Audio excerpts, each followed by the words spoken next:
에베소 3장 교제할 텐데 하나님이 우리에게 허락하신 그 온전한 소망에 대해서 다시 한번 이야기를 하고 싶습니다. 그 이유는 우리가 낙심하지 않기 위함입니다. 오늘 에베소서 3장으로 교제하게 되었습니다. 지난 두 번의 말씀과 교제 시간에 걸쳐서 우리는 에베소서 1, 2장에서 무엇을 말하는지 알 수 있게 되었습니다. 3장을 교제함에 앞서서 우리가 1장을 교제할 때 언급한 이들이 처한 환경을 다시 한번 돌아볼 필요가 있다고 생각합니다. 그 땅의 풍요로움, 풍요의 여신 아데미, 우리에게 익숙한 이름은 아르테미스죠. 아르테미스의 신전. 이 신전이 우상숭배라고 바울이 말했고, 그로 인해서 바울이 위협을 당했습니다. 뿐만 아니라 바울과 같이 다니는 형제들이 연극장으로 끌려갔습니다. 근데 이 연극장도 어마어마합니다. 이 극장은 직경 154m, 높이 34m에 무려 25,000명을 수용할 수 있는 거대한 원형 극장이었습니다.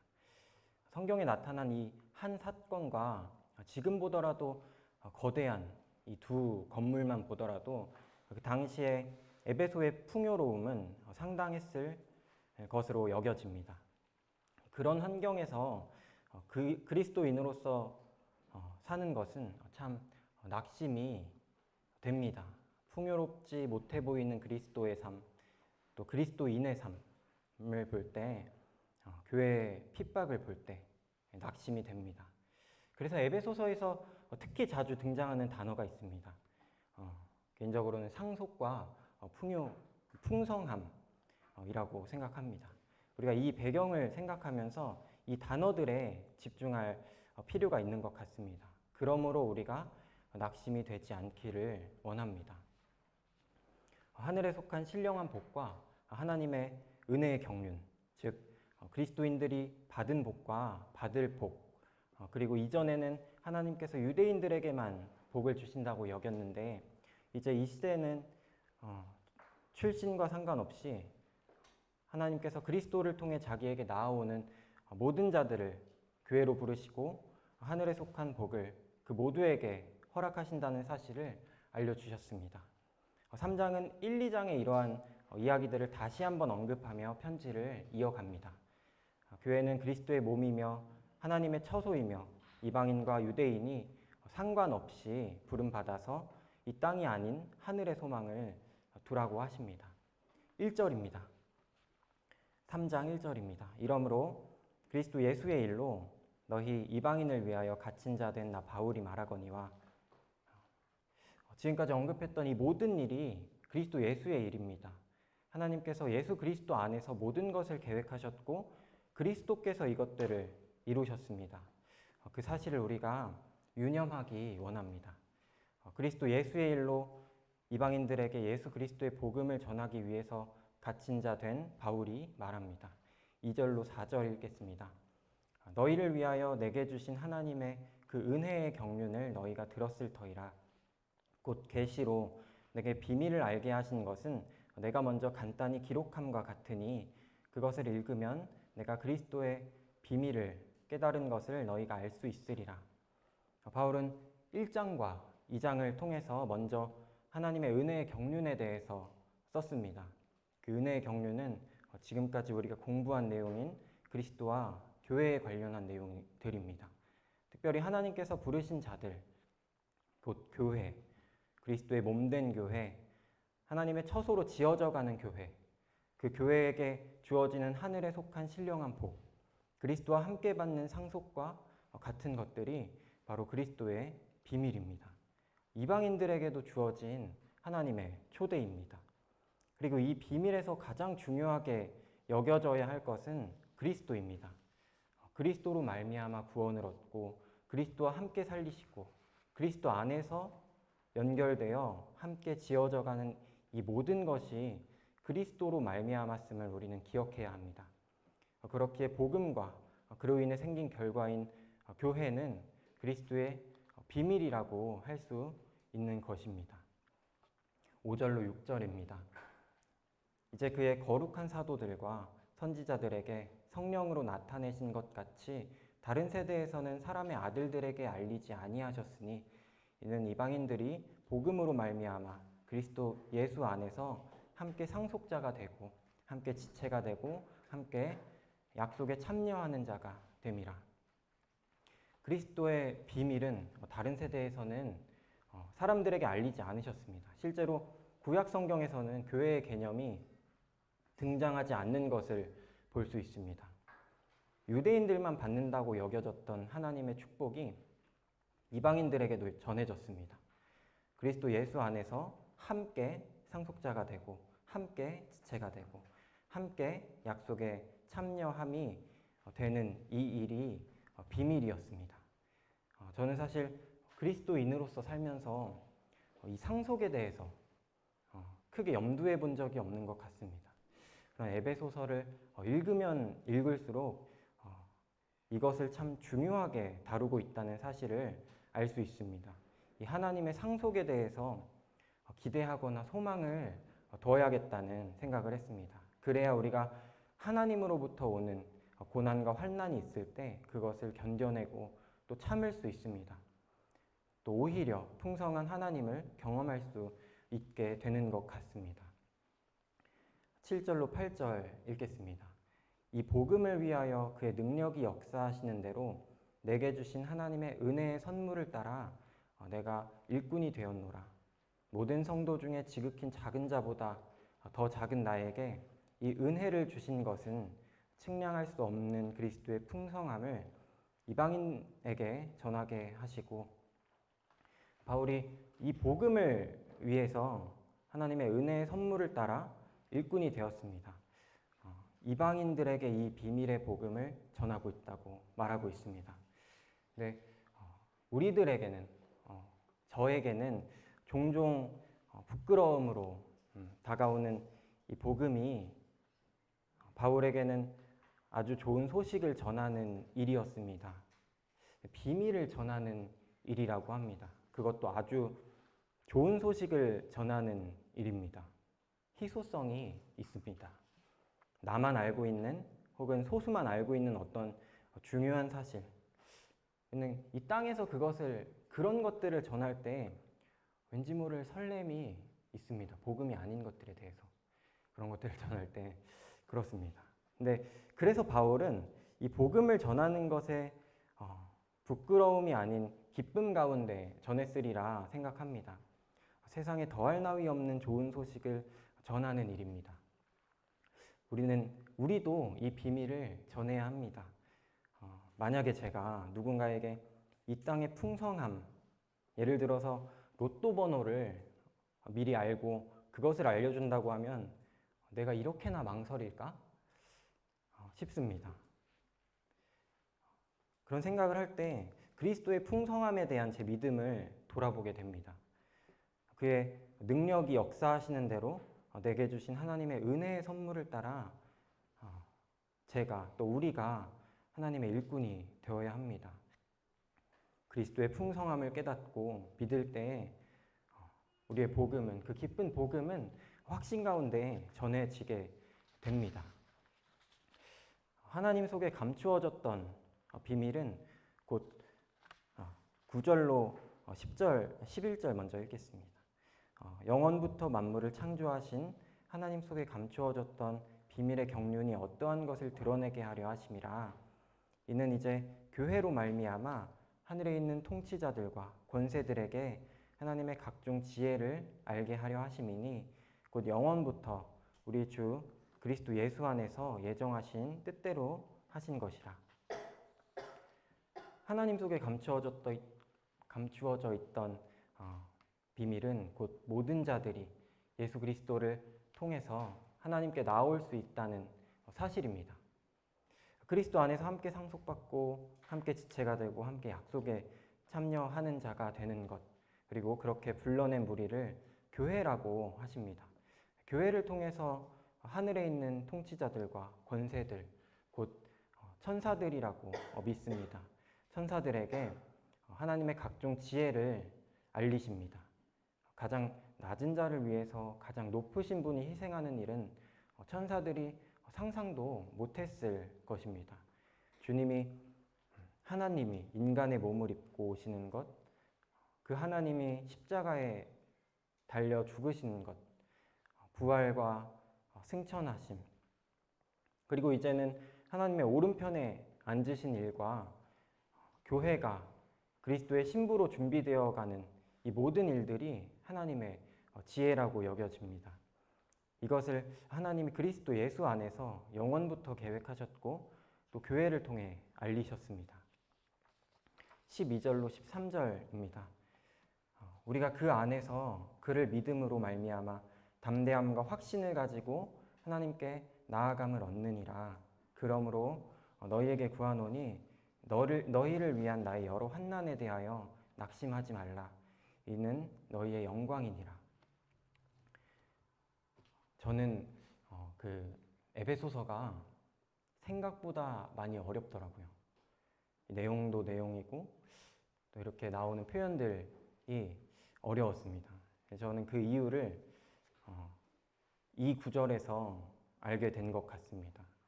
저는 이 구절이 아멘이 안 되더라고요.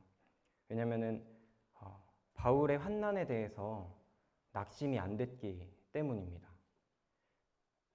왜 바울의 환난이 에베소 성도들의 낙심이 될까? 물론 그들이 바울과 긴밀한 관계였기 때문에 그랬던 것 같습니다. 또 자신들을 위한 사역으로 인해서 환난을 받는 것에 대해서도 낙심이 됐을 것 같습니다. 그럼에도 불구하고 제 마음에 썩 납득이 되지 않았습니다. 그래서 사실 며칠 동안 고민을 했는데 그러다가 제가 큐티를 하다가 문득 한 구절이 저에게 깊이 들어왔습니다. 히브리서 4장 2절 말씀인데요. 그들과 같이 우리도 복음 전함을 받은 자들이나 들은 바 그 말씀이 그들에게 유익하지 못한 것은 듣는 자가 믿음과 결부시키지 아니함이라. 그 말씀이 유익하지 못한 것은 듣는 자가 자기 믿음과 결부시키지 아니함이라. 는 이 말씀을 보고 에베소서 3장 13절 말씀을 다시 보는데 문득 그런 생각이 들었습니다. 유민아, 하나님을 제대로 믿으면 바울처럼 될 거야. 그 모습이 예수 그리스도의 일꾼의 결말이야 라는 생각이 들었고 그제서야 제 마음에 낙심이 되었습니다. 애초에 제 마음에는 그리스도의 삶, 또 바울의 삶이 나의 삶이 되기를 원하지도 않을 뿐더러 애초에 나의 선택지에 둔 적이 없기 때문에 바울의 환난이 왜 그들의 마음에 낙심이 되는지 알 도리가 없었습니다. 그래서 이 말씀들이 저에게 직접적으로 와닿지 않은 것 같습니다. 그 말씀을 보고 나서 제 마음을 돌이켰습니다. 바울이 되기 원하면, 내 안에 그리스도가 살기 원한다면 바울이 보여준 그 과정과 결말이 먼저 제 걱정이 되어야 합니다. 에베소 성도들에게 있어서 바울은 하나님의 종, 예수 그리스도의 일꾼의 대표격이었고 그들의 영적 지도자와 다를 바가 없었습니다. 예수 그리스도를 믿는 것은 바울과 같이 사는 것이라고 생각까지 했을지도 모르겠습니다. 저에게 또한 다르지 않습니다. 그런 바울, 그런 그리스도의 일꾼의 삶이 정말 초라하고 처량해 보입니다.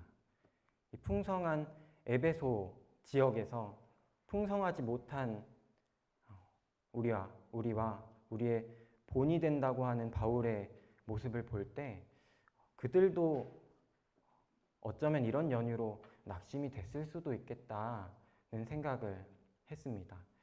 저는 그 바울의 일꾼된 삶을 돌아보기 원합니다. 고린도전서 11장 23절로 24절 7절입니다.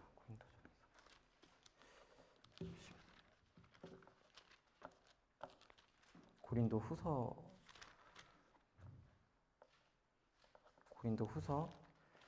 11장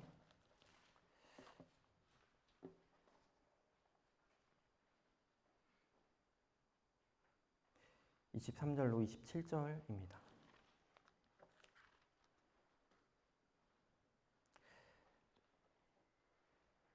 중간부터 읽겠습니다. 내가 수고를 넘치도록 하고 옥에 갇히기도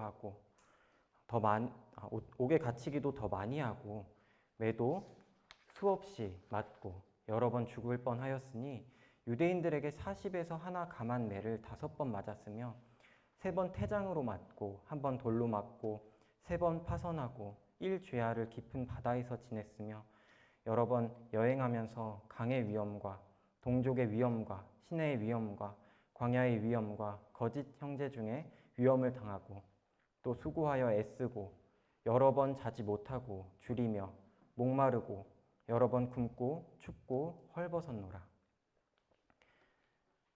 지금은 로마의 감옥에 갇혀서 자유롭지 못하는 가운데 어디로도 나가지 못하지만 그리스도를 믿음으로 하나님께 나아감을 얻는다고 하는 그 고백이 감동이 됩니다. 하지만 우리가 봤을 때 비참한 상황에 처해 있다고 여겨집니다.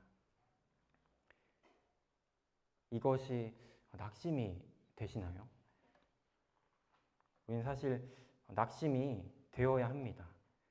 우리는 앞선 하나님의 일꾼들이 초라하고 처량한 모습이 되어서 병들고 또 아파하고 지쳐있는 그 모습에 낙심이 되어야 합니다. 그렇게 보이는 그 모습이에요. 하나님을 열심히 섬기는데 그의 말년이 왜 저러는 거야? 하나님 섬기는 게 맞는 거야? 하는 질문이 나옵니다. 그 질문과 낙심하는 마음이 있어야 낙심하지 말라는 이 말씀이 우리에게 참 유익이 있습니다. 하나님을 섬겼을 때 겪게 되는 그 환난, 그 핍박과 악한 영과의 전쟁, 그것이 하나님이 이 땅에서 우리에게 바라시는 것일지도 모르겠습니다. 이 땅에서의 풍요와 영광스러운 삶을 기대하는 그리스도인에게는 바울의 여러 환난은 낙심이 될 것 같습니다. 저는 예수 그리스도의 고난이나 바울의 고난이 제 고난이 되지 않았으면 좋겠습니다. 그래서 낙심이 됩니다. 하나님을 진짜 제대로 섬기면 저렇게 되는구나. 그리스도를 제대로 섬기는 자의 영광스럽지 않은 모습에 낙심이 됩니다. 그러나 성경은 이런 우리의 마음에 앞에 쓴 내용들로 인해서 낙심하지 말라고 하십니다. 낙심하지 말라. 이는 너희의 영광이니라. 너희는 하늘의 소망이 있는 자들이며 하나님이 영원 전부터 계획하던 그 계획 속에 있게 되었다고 말씀하십니다. 참 소망이 우리에게 있습니다. 이 땅에서의 환난과 이 땅의 고난은 풍성하신 하나님의 능력과 그의 아들 그리스도 안에서 담대함과 확신으로 변화되었습니다.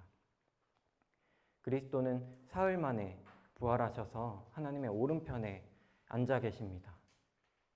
그리스도의 삶, 바울의 삶의 본은 오히려 우리에게 영광입니다. 우리의 삶의 모양이 회칠한 담처럼 안에는 썩어 있으나 겉만 번지르르한 그러한 삶이 되지 않기를 원합니다. 14절로 16절 읽겠습니다.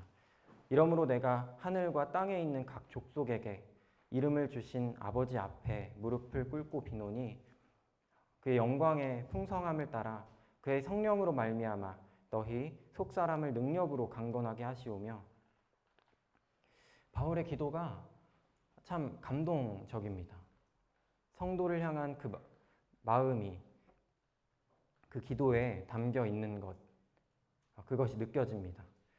무릎을 꿇고 비는 바울의 모습은 예수 그리스도를 연상케 합니다. 모든 능력과 주권이 우리의 이름을 결정하시는 능력과 권한이 있는 아버지께 있음을 잘 알고 있습니다. 그럼 바울의 에베소 성도들을 향한 첫 번째 기도는 성도들의 속사람의 강건함이었습니다. 말씀 한 구절 읽겠습니다. 고린도후서 4장 16절로 17절, 18절입니다. 그러므로 우리가 낙심하지 아니하노니 우리의 겉사람은 낡아지나 우리의 속사람은 날로 새로워지도다. 우리가 잠시 받는 환난에 경한 것이 지극히 크고 영원한 영광에 중한 것을 우리에게 이루게 함이니 우리가 주목하는 것은 보이는 것이 아니요 보이지 않는 것이니 보이는 것은 잠깐이요 보이지 않는 것은 영원함이라. 고린도후서에서도 마찬가지로 성경이 속사람의 강건함에 대해서 강조하는 말씀을 하고 있다는 것을 봅니다. 우리 크고 영원한 영광을 기억할 때에 우리가 지금 잠깐 받는 환난은 참 가볍다고 말합니다. 우리가 주목하는 것은 보이지 않는 것이라고 말하고 우리의 속사람이 날로 새로워지는 것에 대해서 그것이 마땅하며 그것이 우리가 바라보아야 할 것이라고 이야기합니다.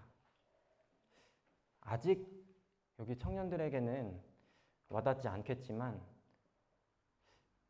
사실 여기 있는 청년들은 그 외모나 건강이 날로 새로워질 수도 있겠다 그런 생각을 합니다. 하지만 우리 어느 시점을 지나면 우리의 외모, 우리의 겉사람은 날로 낡아질 것입니다. 건강이 날로 약해질 것입니다. 그러나 우리의 속사람은 날로 새로워집니다. 우리는 그것에 집중해야 하고 그것을 하나님께 기도해야 합니다. 하나님이 자기 자녀들을 대상으로 후계자 수업하는 그런 느낌도 들기도 합니다. 속사람을 새롭게 하시고 그의 능력으로 속사람을 강건하게 하셔서 상속받을 준비를 시키시는 것 같습니다. 상속자의 믿음을 보시고 상속자가 그 상속받는 자를 준비시키는 과정인 것 같습니다. 자부심을 가지기 원합니다. 대기업 총수도 아니라 하나님 아버지의 자녀로서 받는 후계자 수업입니다. 그리스도의 고난에 참여하는 것으로 우리의 속사람이 강건해질 것입니다. 그 상속받는 준비 과정입니다.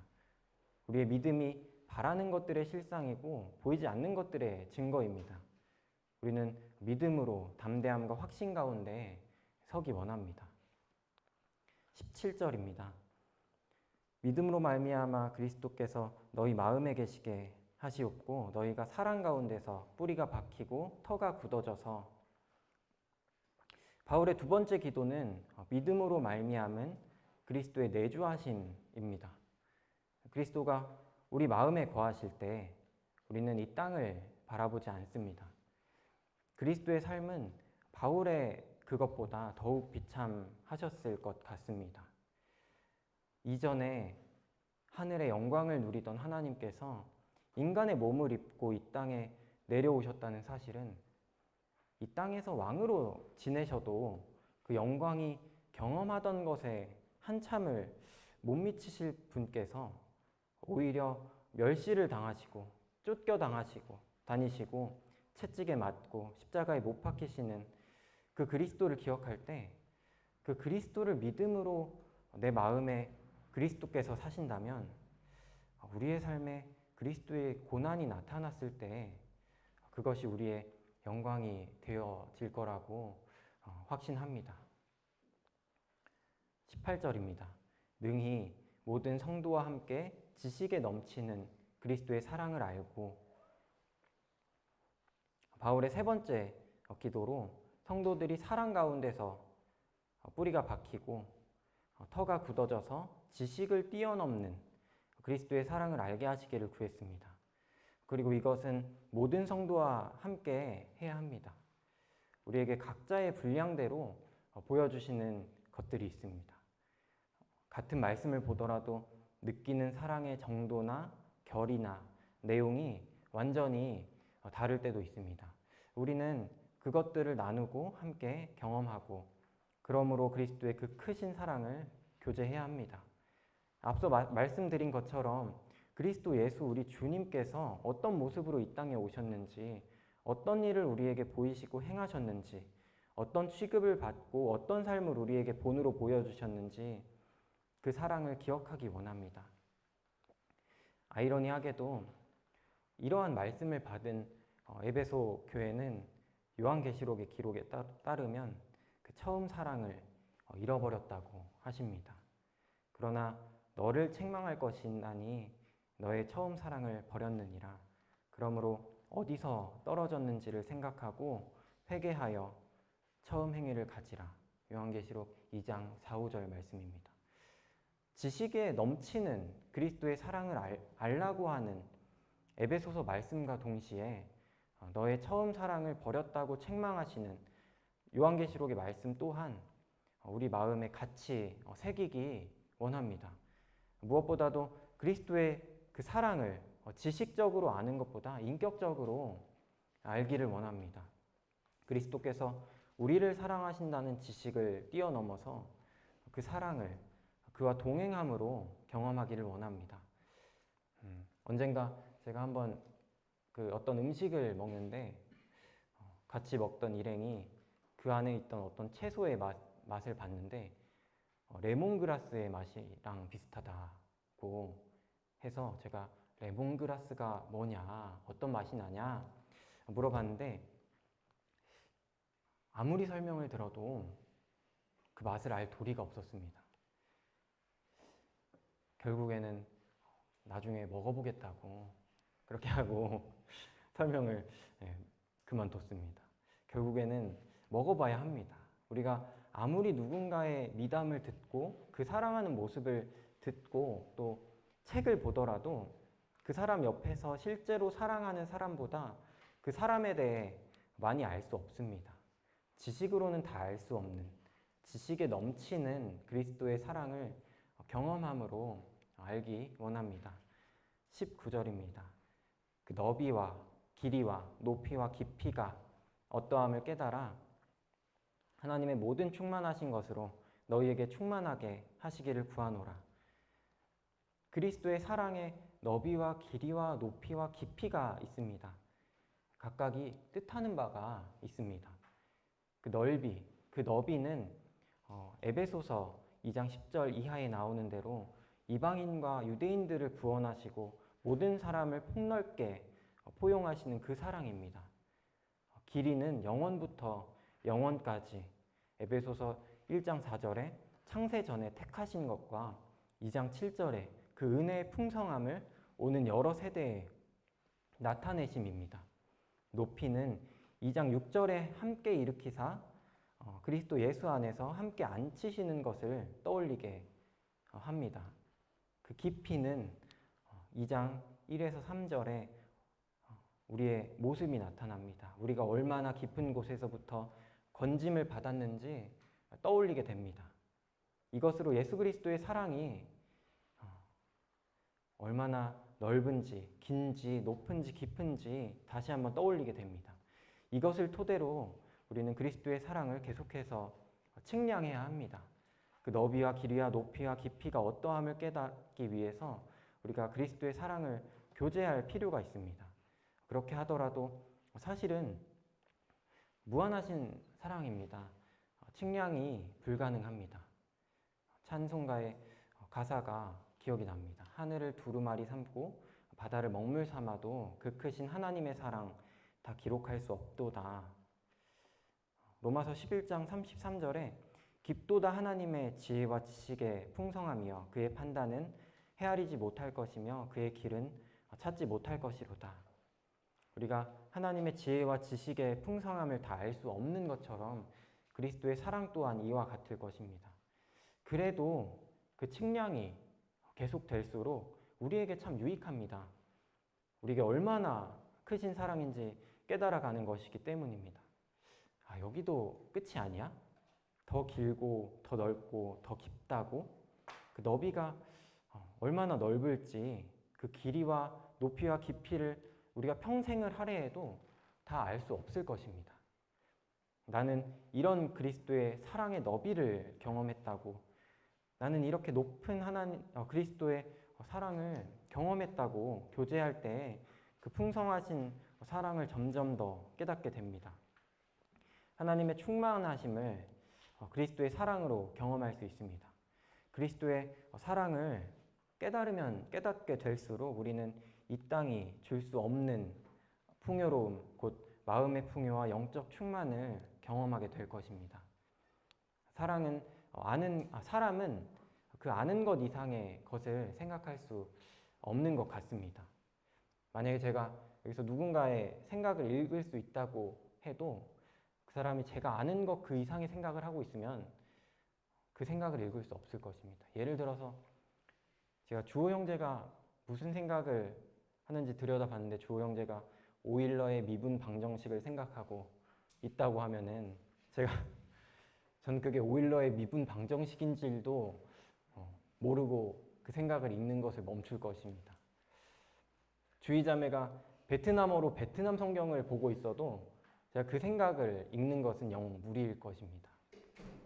각자가 경험할 수 있는 그리스도의 사랑에 분량이 있는 것 같습니다. 우리가 예수 그리스도를 가까이 하고 그의 사랑을 경험하고 깨닫고 아는 것으로 교제하면 우리가 그 사랑을 더욱 풍성히 알고 또 그 본을 따르게 될 것입니다. 이로써 하나님의 풍성함을 경험하게 될 것입니다. 20절입니다. 우리 가운데서 역사하시는 그 능력대로 우리가 구하거나 생각하는 모든 것에 더 넘치도록 능히 하시리에게. 하나님은 우리가 구하거나 생각하는 모든 것에 더 넘치도록 하실 것입니다. 그렇기에 더욱더 하나님이 원하시는 것을 우리가 구하고 생각하기 원합니다. 위의 것을 생각하고 땅의 것을 생각하지 말라. 골로새서 3장 2절 말씀입니다. 위의 것을 소망을 두고 이 땅을 충실하게 살아갈 때에 하나님께서 그 역사하시는 능력대로 우리가 구하거나 생각하는 모든 것에 더 넘치도록 베푸실 것입니다. 그런즉 너희는 먼저 그의 나라와 그의 의를 구하라. 그리하면 이 모든 것을 너희에게 더하시리라. 마태복음 6장 33절을 통해서도 예수 그리스도께서 하시는 말씀과도 일맥상통한 것 같습니다. 마지막입니다. 21절 말씀입니다. 교회 안에서와 그리스도 예수 안에서 영광이 대대로 영원 무궁하기를 원하노라. 아멘. 교회 안에서와 그리스도 예수 안에서 하나님의 영광이 대대로 영원 무궁하기를 원합니다. 이 바울의 모든 기도가 우리가 스스로에게 하는 기도가 되고 또 옆에 성도와 교회를 향해 기도하는 기도 제목이 되기를 원합니다. 교회 안에서 그리스도 예수 안에서 하나님의 이름이 영원히 높여지기를 원합니다. 교회는 또 우리 성도들은 그러한 사명과 특권과 그런 목적이 있습니다. 오늘 말씀 여기까지 마치겠습니다.